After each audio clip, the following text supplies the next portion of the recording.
Admiral Jake Morrison looked at the massive screen showing thousands of red dots moving toward Earth space and felt his heart sink into his stomach like a stone dropped in deep water. The alien ships looked like angry bees swarming toward a flower. Garden and Earth was the sweetest flower of all.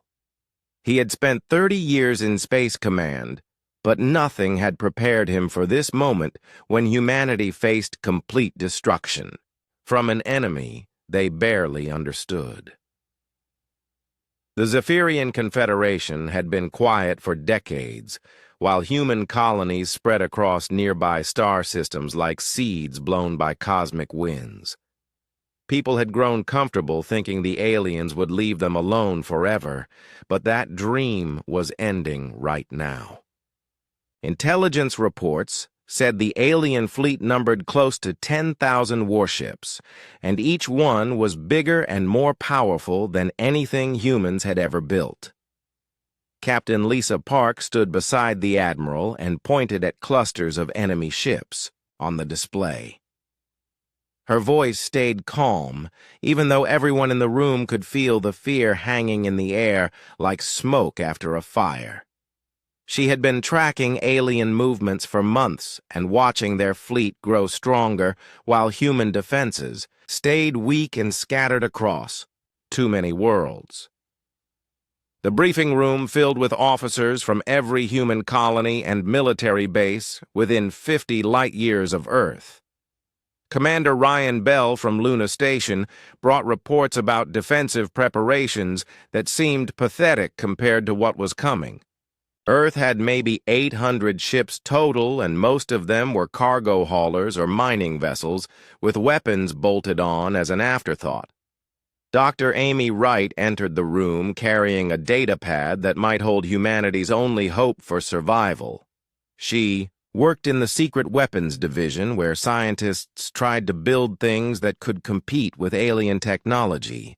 Her team had been working day and night for years on projects that seemed impossible until this moment, when impossible became the only option left. The alien fleet moved through space like a massive storm cloud, bringing lightning and destruction to everything in its path.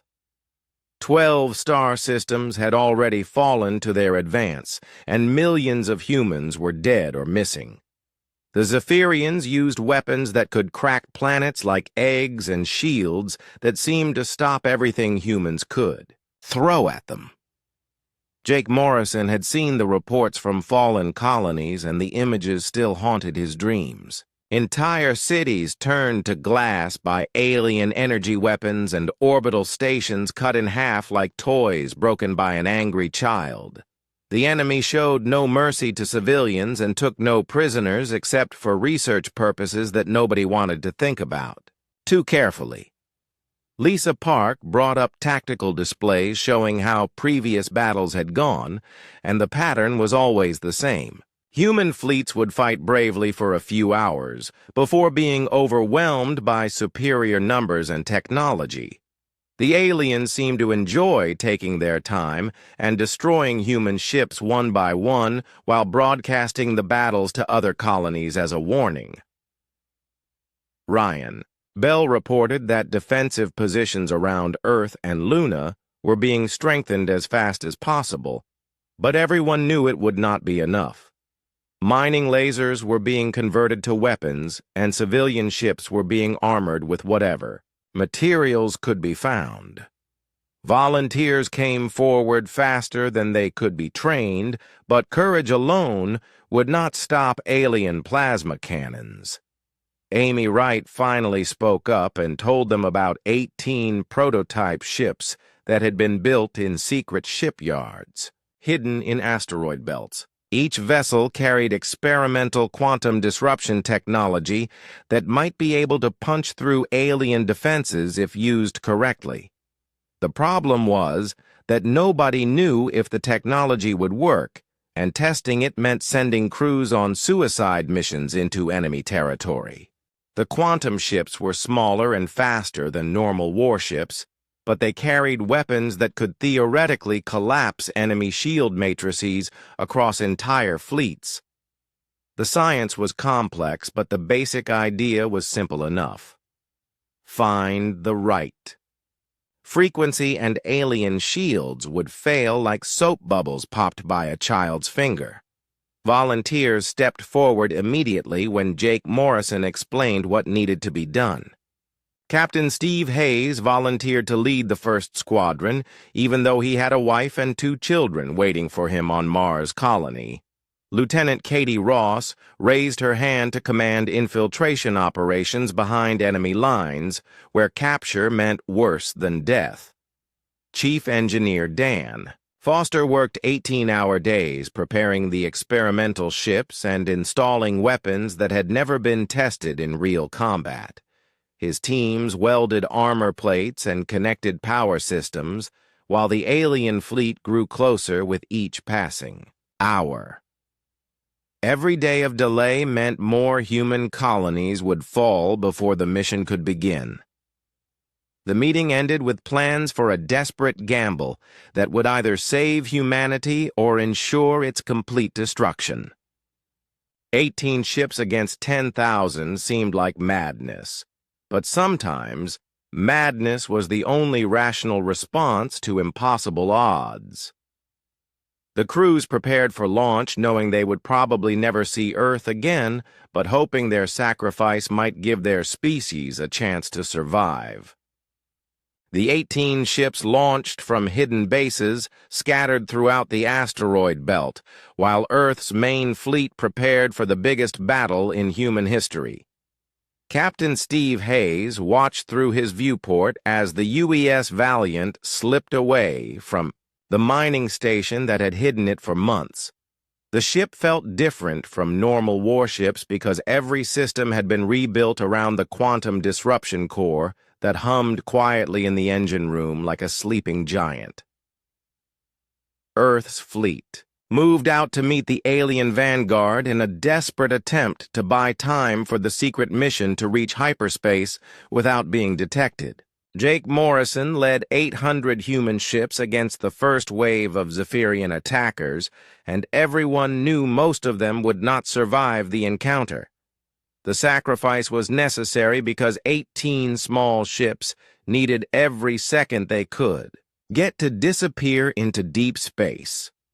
Lieutenant Katie Ross studied intelligence data aboard the UES Shadow while her ship's stealth systems worked to hide them from alien sensors. The Zephyrians had grown overconfident after conquering so many human colonies, and their supply lines stretched across dozens of star systems like a spider web waiting to be torn apart.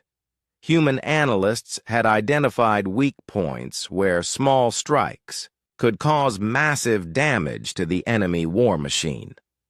Commander Tony Lewis led the 3rd Squadron toward the Kepler system, where aliens had built their primary staging area for the invasion of Earth.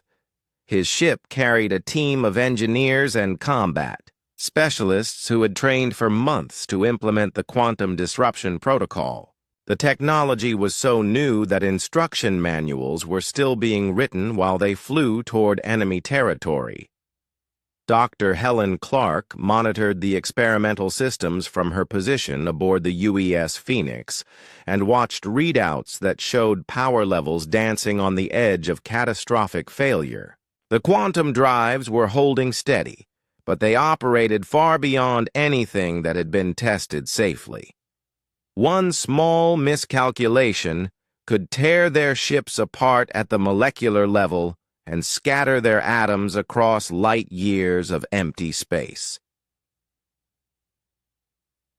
The alien fleet looked like a moving constellation of death as it advanced toward human space, with weapons that could crack moons and shields that seemed to absorb energy like black holes drinking starlight.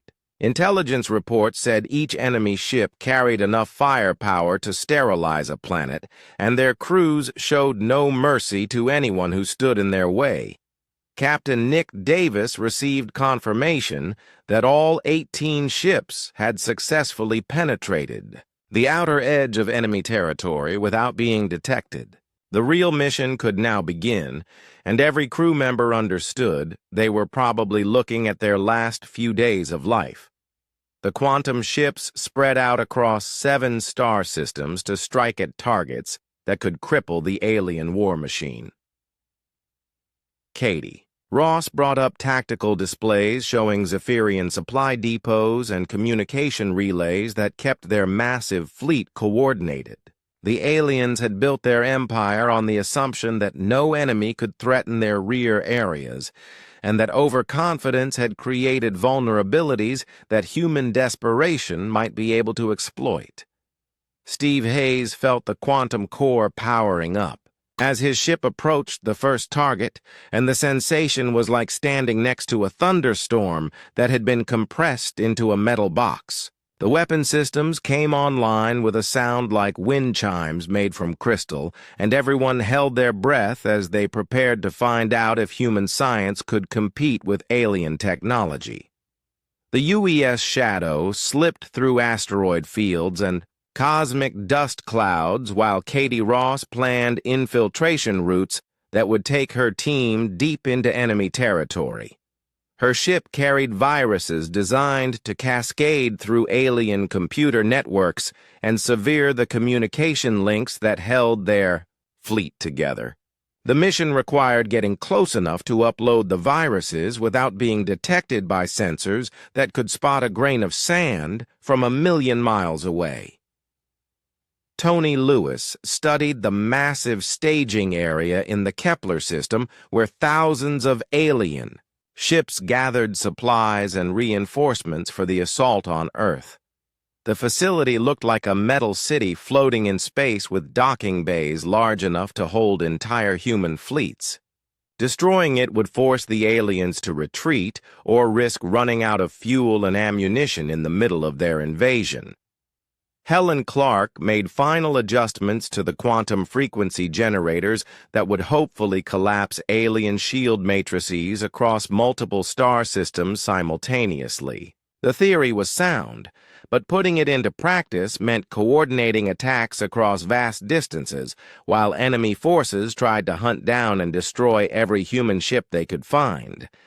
Dan Foster had installed backup systems and redundant power supplies throughout the experimental ships, but everyone knew the quantum technology was still unstable. The weapons might work perfectly, or they might explode and take half a solar system with them. There was no way to know until they pulled the trigger and found out if human desperation could overcome alien superiority.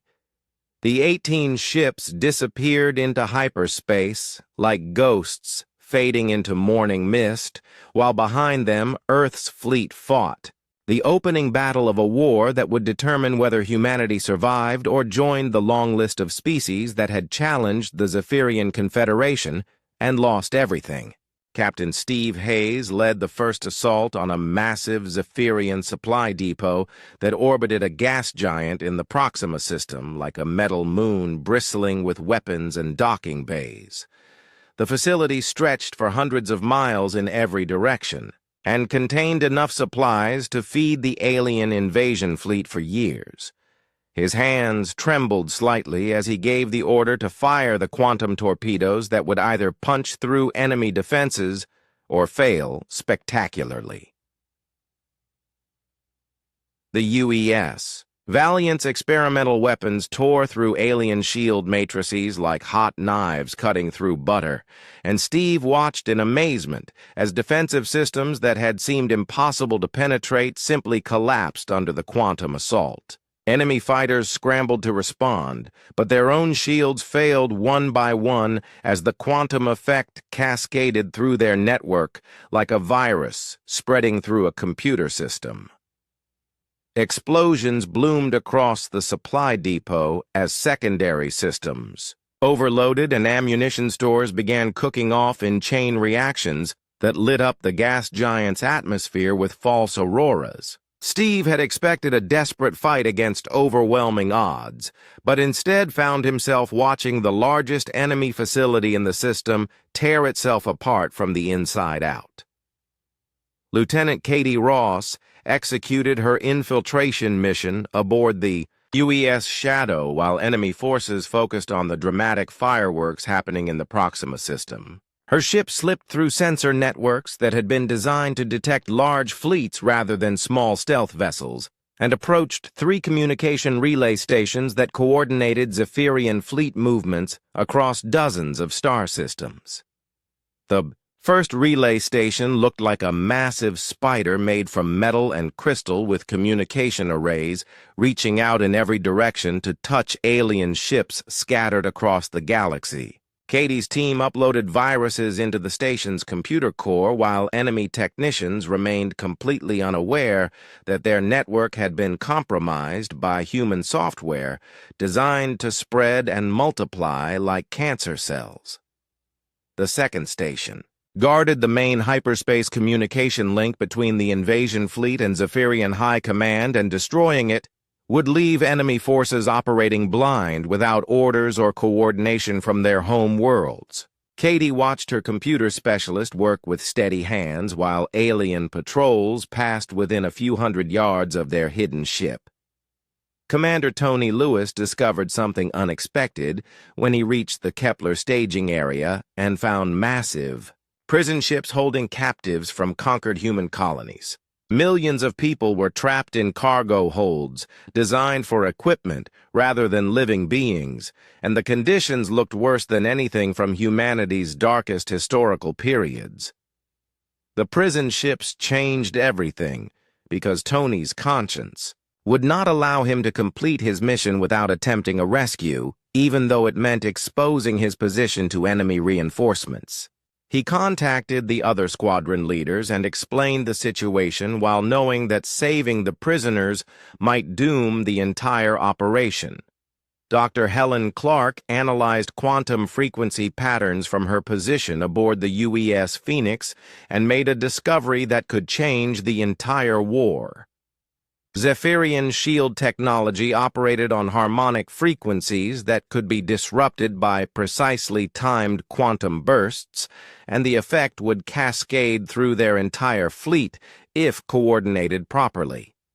The quantum analysis revealed that alien shields were actually more sophisticated than human technology, but that sophistication created vulnerabilities that could be exploited by someone who understood the underlying physics. Helen transmitted her findings to all remaining ships before enemy forces triangulated her position and began closing in with weapons charged and ready to fire. Captain Nick Davis led a desperate assault on the primary fuel refineries in the Vega system, where aliens processed hydrogen from gas giants into the exotic matter that powered their faster-than-light drives. The facility looked like an industrial complex the size of a small moon, with processing plants and storage tanks that held enough fuel to supply thousands of warships. Nick's ship approached the refinery complex while enemy defenders scrambled to respond to what they probably thought was a suicide attack by a single human vessel.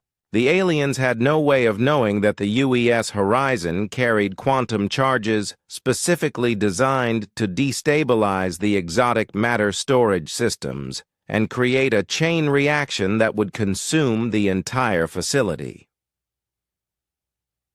The third communication relay station exploded in a shower of sparks and debris as Katie Ross completed her mission and prepared to escape before enemy reinforcements arrived. Her computer viruses were already spreading through the Zephyrian network like wildfire, and within hours their fleet coordination would collapse into chaos and confusion. Steve Hayes regrouped with his surviving squadron members and prepared for the next phase of their mission, while supply depot debris continued raining down on the gas giant below like metallic snow. The quantum weapons had worked better than anyone had dared hope, and enemy shields were failing across multiple star systems as the frequency disruption spread. Tony Lewis began the most dangerous part of his mission as he approached the prison. Ships with weapons powered down and rescue pods deployed. His team would have to board the alien vessels and evacuate millions of prisoners while enemy forces converged on their position from every direction. Helen Clark's ship shuddered under enemy fire as Zephyrian patrol vessels found her position and began their attack with weapons that turned space itself into a storm of deadly energy. She continued transmitting quantum frequency data, even as her shields failed, and hull breaches began venting atmosphere into the void.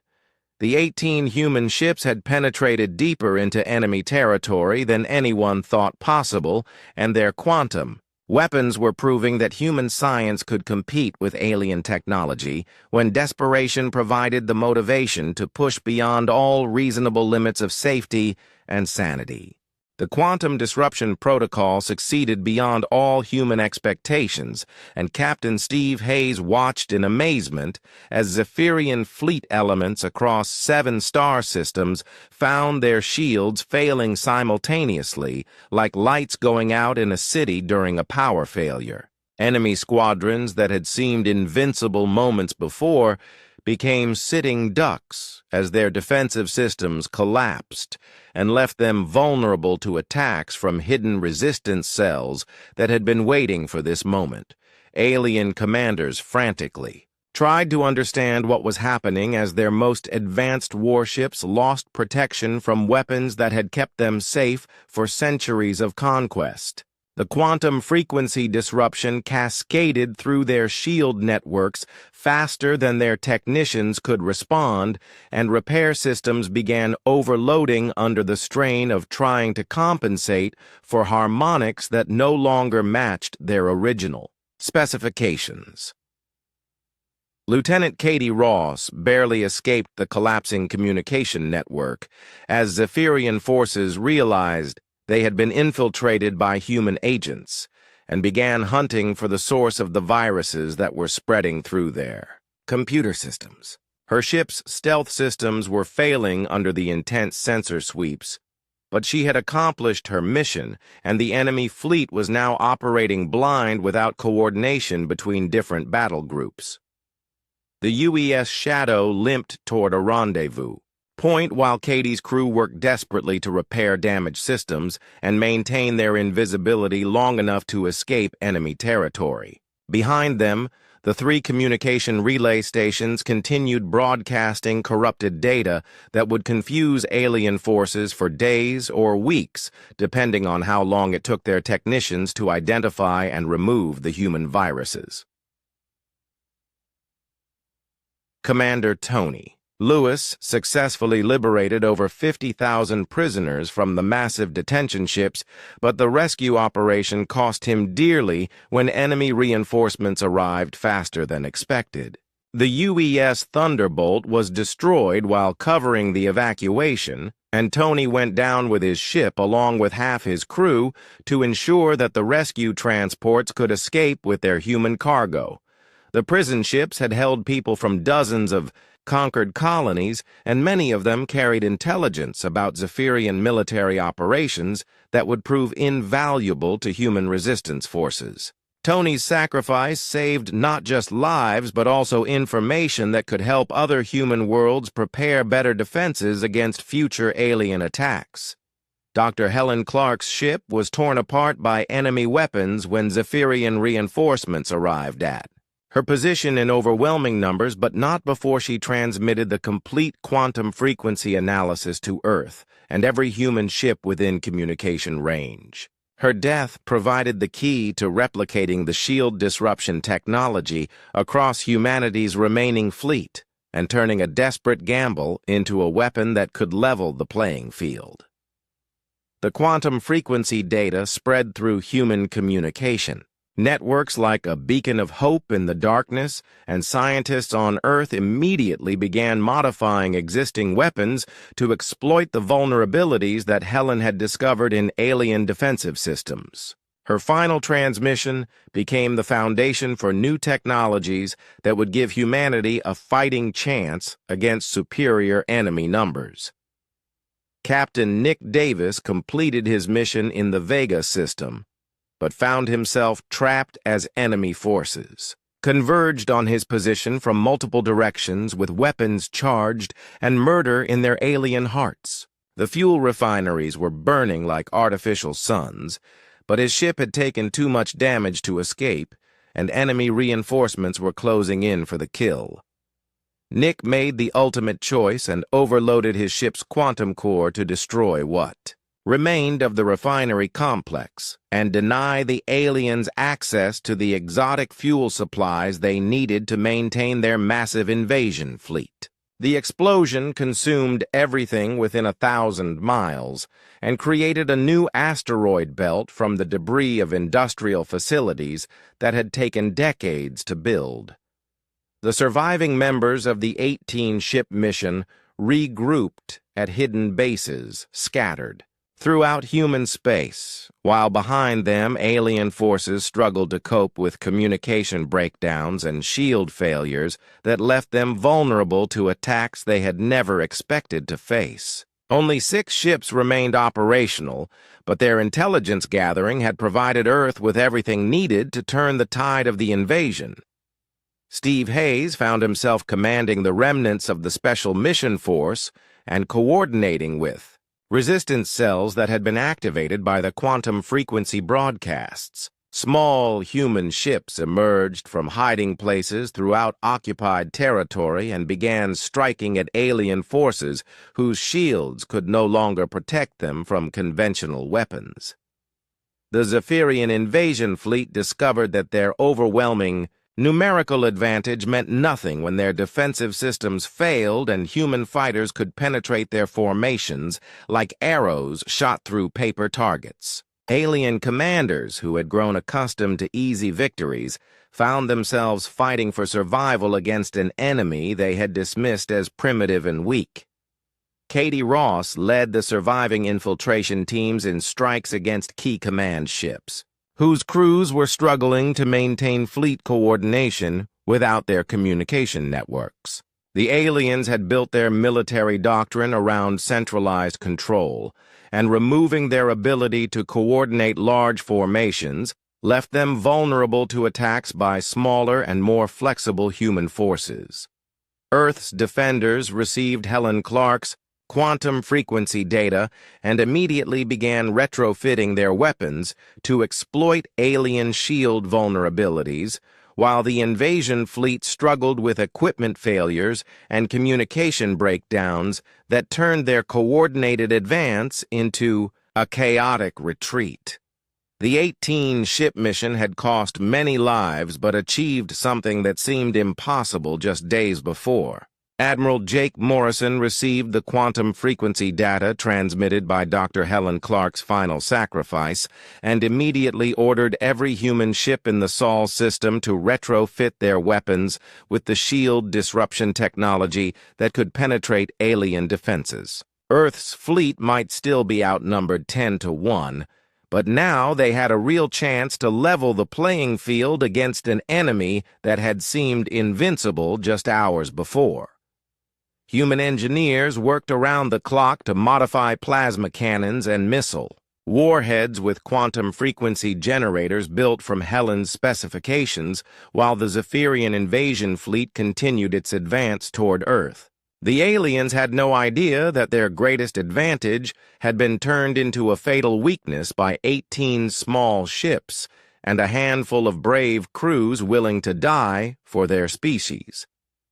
The surviving members of the Special Mission Force regrouped at a hidden base built inside a hollowed-out asteroid in the belt between Mars and Jupiter, where they had been preparing for this moment since the mission began. Captain Steve Hayes now commanded only 6 operational ships, but their intelligence gathering had provided Earth with everything needed to coordinate a defense that might actually succeed.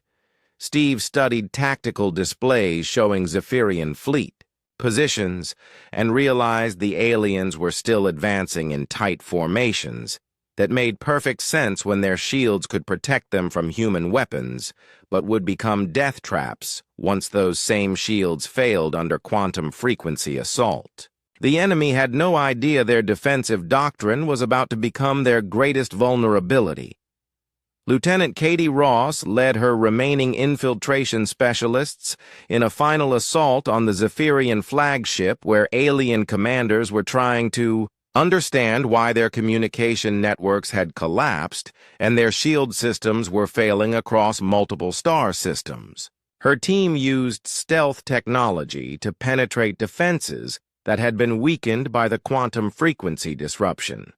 The alien flagship looked like a city built in space with command centers that could coordinate the movements of thousands of warships across dozens of star systems, but all that coordination meant nothing when the computer networks had been infected with human viruses that corrupted every piece of data flowing through their systems.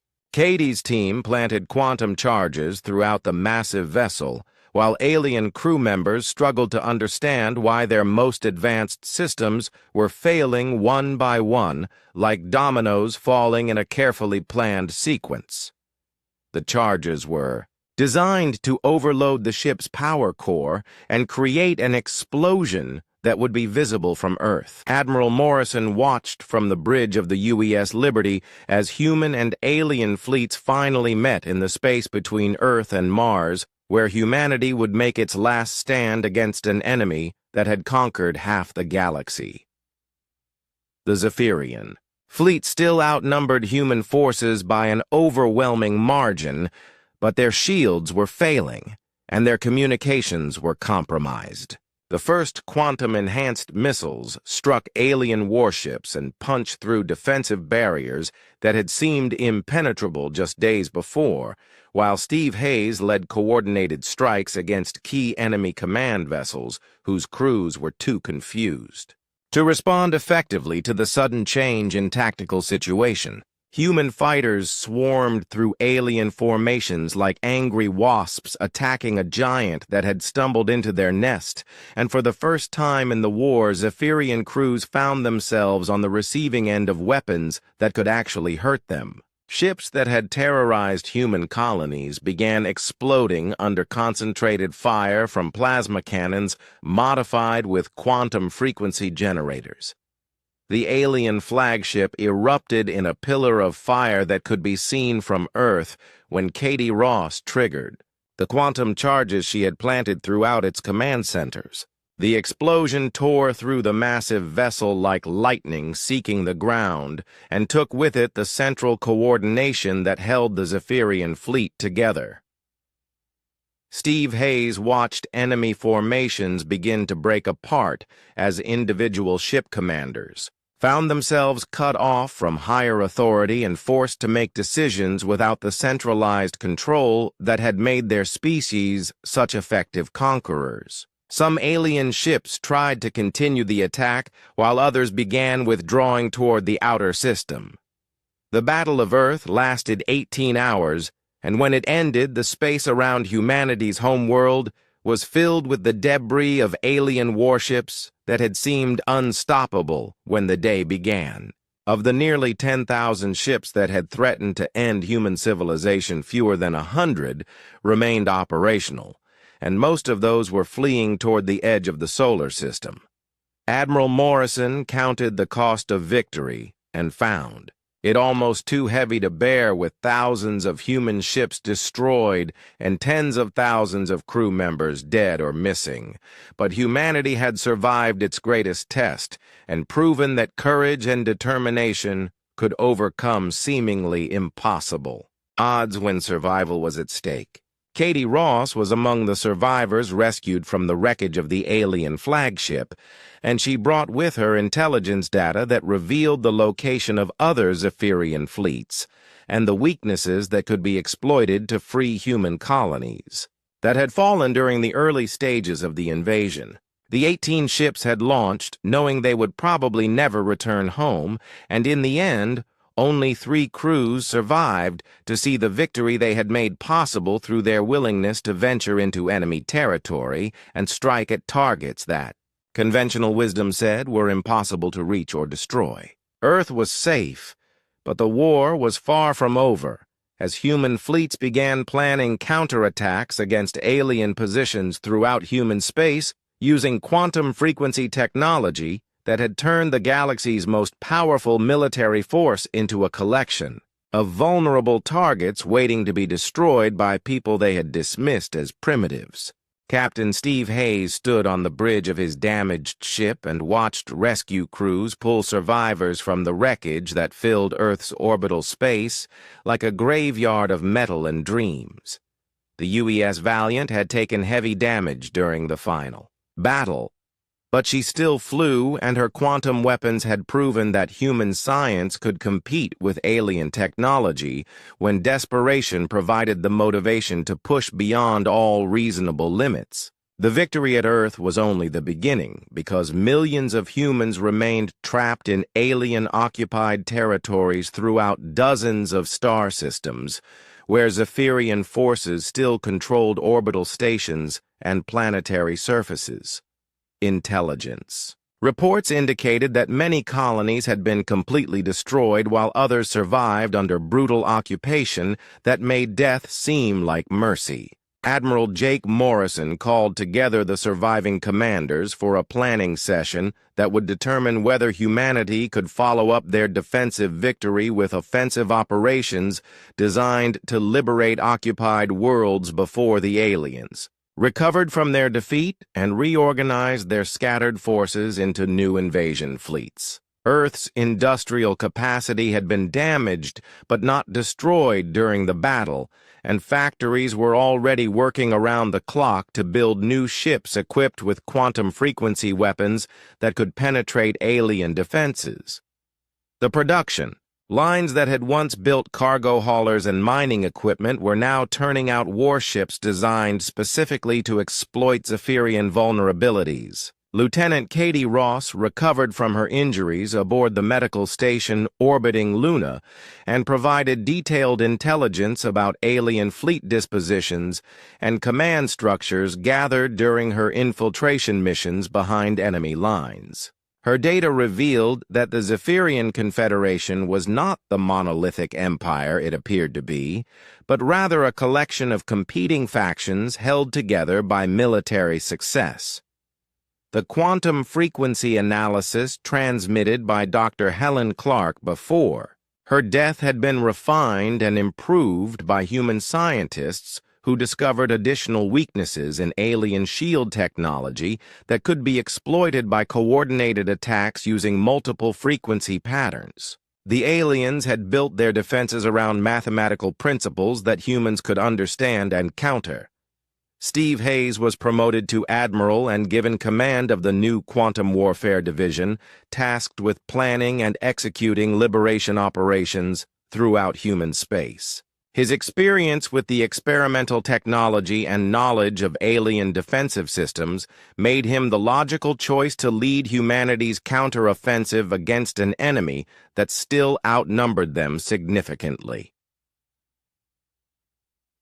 The first liberation mission targeted the Centauri system, where 3 human colonies had fallen to alien occupation during the early stages of the invasion. Intelligence reports indicated that resistance movements were still active on all 3 worlds and could provide ground support for orbital assault forces equipped with quantum-enhanced weapons.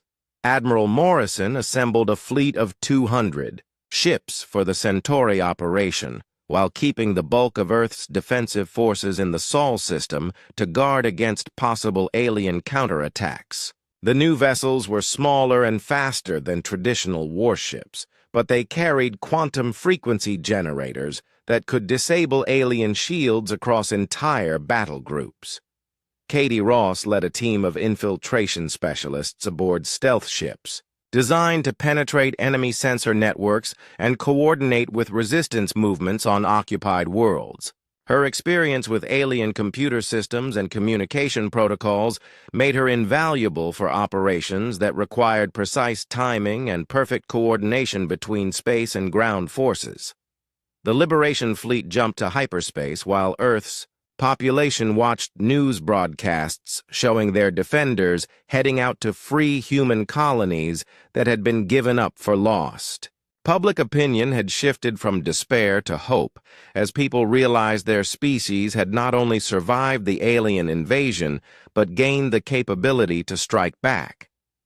Steve Hayes studied intelligence reports during the hyperspace transit and realized The aliens had made a critical mistake by spreading their remaining forces too thin across too many occupied systems.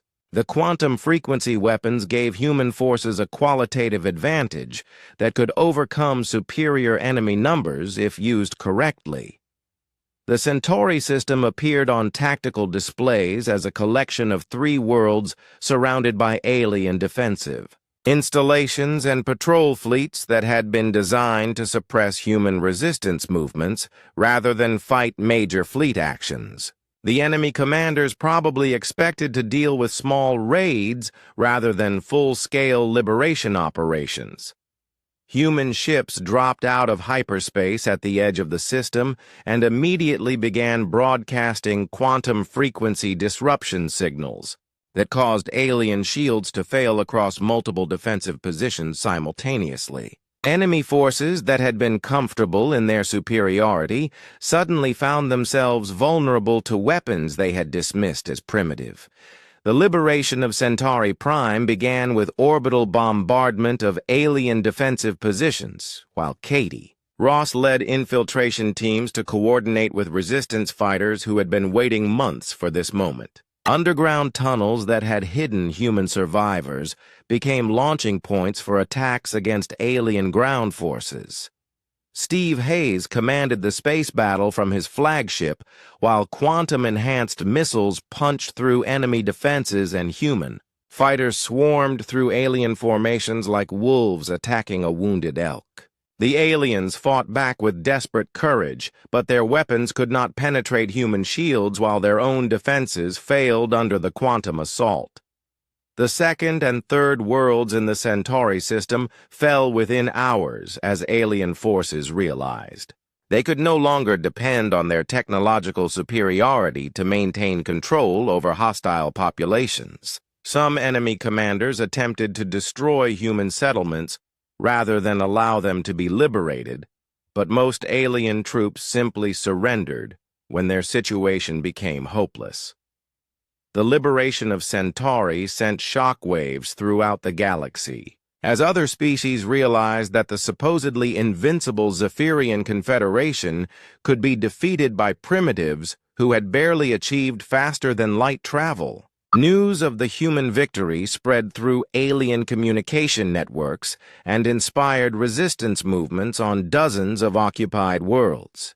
The liberation of the Centauri system sent ripples of shock and amazement throughout the galaxy as alien species that had lived under Zephyrian domination for centuries suddenly realized that the seemingly invincible Confederation could be defeated by a species that most galactic civilizations had dismissed as primitive newcomers to interstellar politics and warfare. Admiral Steve Hayes received communication from resistance movements on 40 different worlds asking for human assistance in their own liberation efforts against Zephyrian occupation forces. The requests came from species that had been fighting hopeless guerrilla wars for decades without any realistic chance of success until quantum frequency weapons proved that alien shields could be defeated.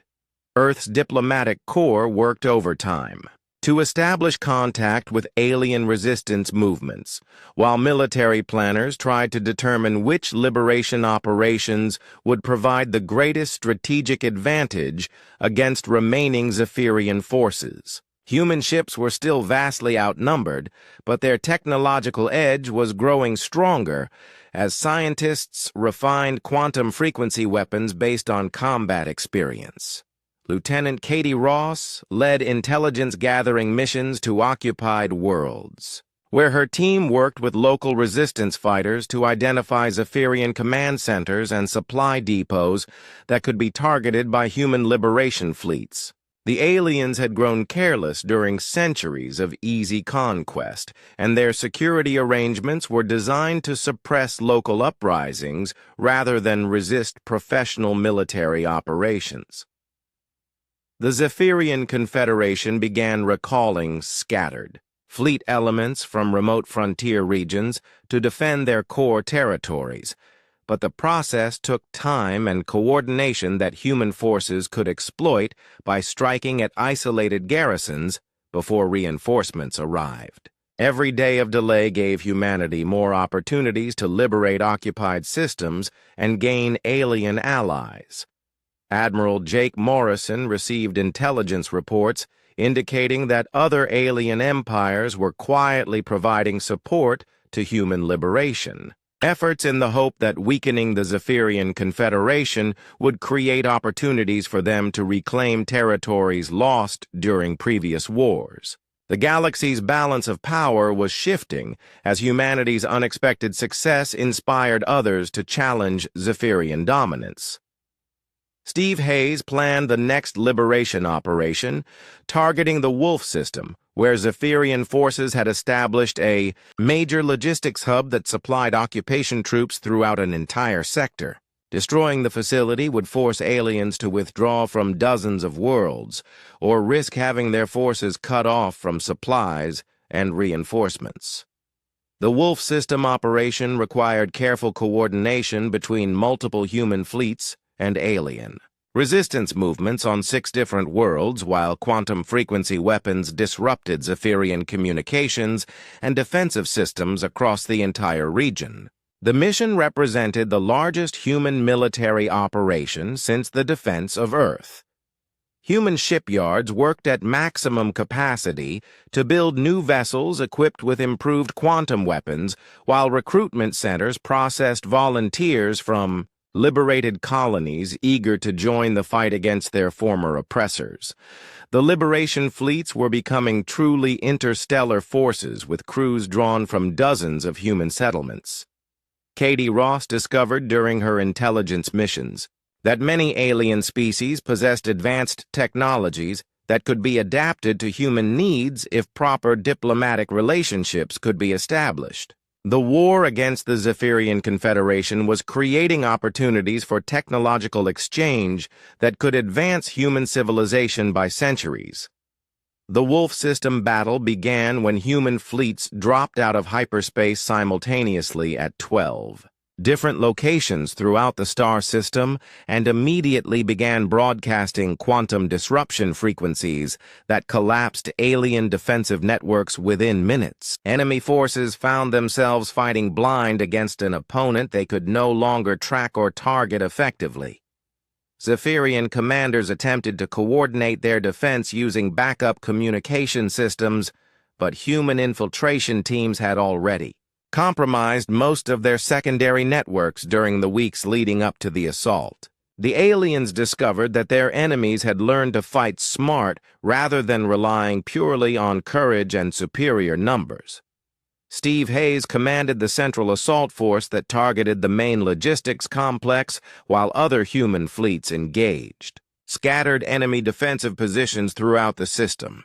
The quantum frequency weapons performed even better than expected, and alien shields failed so completely that some enemy ships surrendered rather than face destruction by weapons they could not defend against. The liberation of Wolf system freed over 2 million humans and aliens from Zephyrian occupation while capturing supplies and equipment that would support human operations for months. More importantly, the victory demonstrated that humanity could conduct complex multi-system operations that rivaled anything the galaxy's major powers could achieve. News of the Wolf system victory reached Earth just as diplomatic representatives from 3 alien empires arrived to discuss formal alliance agreements against the Zephyrian Confederation. The galaxy's political landscape was changing as species that had remained neutral for centuries began choosing sides in a conflict that would determine the future of interstellar civilization. Katie Ross brought back intelligence indicating that the Zephyrian homeworlds were mobilizing their reserve fleets and preparing for a massive counteroffensive designed to crush human expansion before it could threaten their core territories. The aliens were finally taking humanity seriously as a military threat rather than dismissing them as an insignificant annoyance. The quantum frequency technology continued to evolve as human scientists discovered new applications and refinements that made their weapons even more effective against alien defensive systems. What had begun as a desperate gamble by 18 ships was becoming a technological revolution that would reshape galactic warfare for generations to come. Human colonies throughout liberated space began contributing resources and personnel to the war effort, while alien resistance movements provided intelligence and ground support for liberation operations. The conflict was becoming a true galactic civil war as dozens of species joined the fight against Zephyrian dominance. The Zephyrian Confederation's massive counteroffensive began with the deployment of over 15,000 warships drawn from every corner of their empire in a desperate attempt to crush the human rebellion before it could inspire other species to challenge alien dominance throughout the galaxy. The assembled fleet represented the largest military force in recorded galactic history, and its commanders were determined to make an example of humanity that would discourage future uprisings. Admiral Steve Hayes received intelligence reports about the approaching alien armada and realized that humanity faced its greatest test since the original invasion of Earth. The quantum frequency weapons had given human forces a significant advantage in previous battles, but the sheer size of the enemy fleet meant that even small percentage survival rates could leave thousands of alien ships intact and capable of devastating human worlds. Earth's government declared a state of total war mobilization as every human settlement contributed ships and crews to the defensive fleets being assembled throughout liberated space. Admiral Jake Morrison coordinated with alien allies to create a coalition force that included species from across the galaxy, united in their determination to end Zephyrian tyranny once and for all. Lieutenant Katie Ross led expanded intelligence operations designed to identify weaknesses in the enemy fleet composition and command structure, while human scientists worked frantically to develop new quantum frequency patterns that could penetrate improved alien defensive systems. The Zephyrians had learned from their previous defeats and were adapting their technology to counter human advantages. The coalition forces numbered nearly 8,000 ships drawn from 40 different species and representing the largest alliance in galactic history against a common enemy. Human quantum frequency weapons were shared with allied fleets, while alien technologies enhanced human defensive systems and created a truly integrated fighting force. Steve Hayes commanded the central human fleet from his flagship while coordinating with alien commanders who brought centuries of military experience and advanced technologies to the coalition effort. The diversity of the Allied forces created communication challenges, but also provided tactical flexibility that the rigidly organized Zephyrian military could not match. The final battle began in the Vega system, where Zephyrian forces had chosen to make their stand on ground that offered strategic advantages for their conventional military doctrine. The aliens deployed their fleet in massive formations designed to concentrate firepower and overwhelm enemy forces through superior numbers and coordinated attacks. Human forces used quantum frequency weapons to disrupt enemy coordination, while Allied fleets exploited the confusion to strike at key command ships and supply vessels. The battle quickly devolved into dozens of smaller engagements as the rigid Zephyrian formations broke apart under the pressure of attacks they had not anticipated. Katie Ross led infiltration teams aboard cloaked ships that penetrated deep into enemy territory to plant quantum charges on the Zephyrian super dreadnought that served as the fleet command center. The massive vessel carried enough firepower to destroy entire worlds, but its size made it a vulnerable target for precision strikes against critical systems.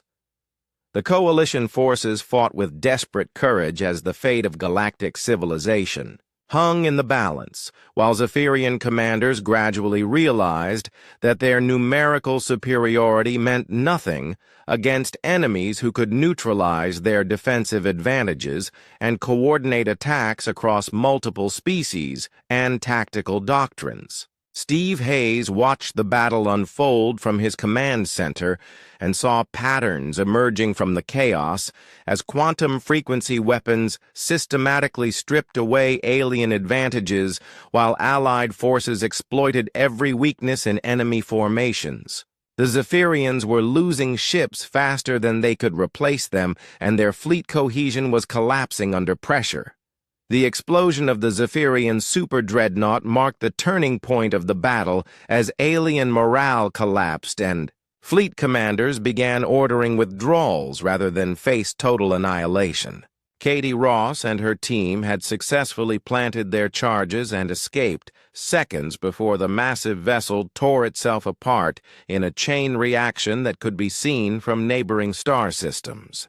Human and Allied forces pursued the retreating Zephyrian fleets across multiple star systems while broadcasting surrender terms that offered amnesty to alien crews who laid down their arms. The quantum frequency technology had proven so effective that continued resistance seemed pointless to many enemy commanders who chose survival over honor. The Zephyrian Confederation formally surrendered 3 weeks after the Battle of Vega, when their homeworlds found themselves surrounded by coalition fleets and facing the choice between negotiation and total destruction. The alien empire that had dominated the galaxy for over 1,000 years collapsed almost overnight as member species declared independence and joined the growing alliance. Admiral Morrison accepted the alien surrender aboard the same space station, where human leaders had once planned desperate defensive measures against seemingly impossible odds. The ceremony was broadcast throughout the galaxy as proof that tyranny could be defeated by courage and determination, even when victory seemed mathematically impossible. The memorial services for those who died during the war included special honors for the crews of the original 18 ships whose sacrifice had made victory possible. Their names were carved into monuments on every liberated world as reminders that ordinary people could accomplish extraordinary things when their civilization's survival was at stake. Steve Hayes was promoted to Fleet Admiral and given command of the new Galactic Defense Force tasked with maintaining peace and preventing future attempts at conquest by any species. The quantum frequency technology became the foundation for a new era of galactic cooperation based on mutual respect rather than fear of superior force. Katie Ross established the Galactic Intelligence Service to monitor potential threats and coordinate responses to emerging crises while ensuring that the hard-won peace would not be lost to new tyrants seeking to replace the fallen Zephyrian Confederation with their own empires. The galaxy entered a new age of cooperation and prosperity as trade routes reopened and member species shared technologies and resources that had been hoarded by their former oppressors. The human victory had proven that freedom was worth fighting for, and that courage could overcome any obstacle when people stood together against tyranny.